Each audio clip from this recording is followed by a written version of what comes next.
নহয় মানে কি সি ঘৰলৈ কালি আহিছিলে আহি আমাৰ হাতীত যাওঁতে ইয়াত মানে এই মন্দিৰৰ ওচৰত বাঁহ পাত খাই খুৱাবলৈ ধৰিছিলে তেনেকুৱাতে এইফালৰ পৰা আগৰ এই দঁতাল হাতীটো আহি পেলাই তাক আৰু মানে তাক দেখি আৰু খেদি গৈ হেঁচা মাৰি ধৰিলে আৰু ই মানে তলত নামি আছিলে তেতিয়া ই তাতে মানে ঢুকাই থাকিলে। তেখেতৰ নাম প্ৰশান্ত। ইয়াৰ নাম প্ৰশান্ত। আপোনাৰ মানে হাতী মাউত হিচাপে বহুত বছৰৰ পৰা কাম বহুত যুগ বছৰৰ পৰা কাম কৰিছে, সৰুৰ পৰাই থাকিলে সি মোৰ লগত।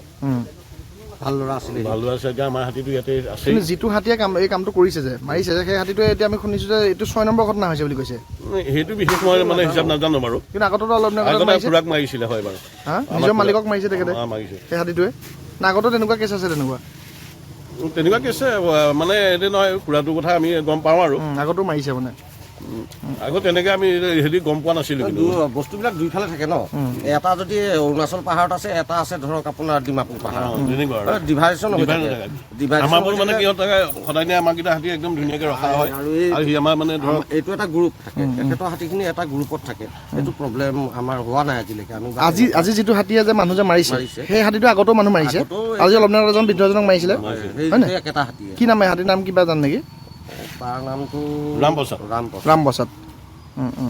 এতিয়াতো হাতীটো পলাই ফুৰিছে, ঘূৰি ফুৰিছে, মাউত লগত গৈছে, হ'লেওতো তেওঁ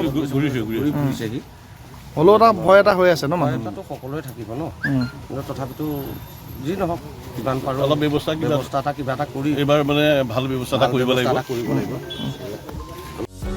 যিকোনো খবৰৰ বাবে যোগাযোগ কৰক আমাৰ এই নম্বৰত 9181 307 221।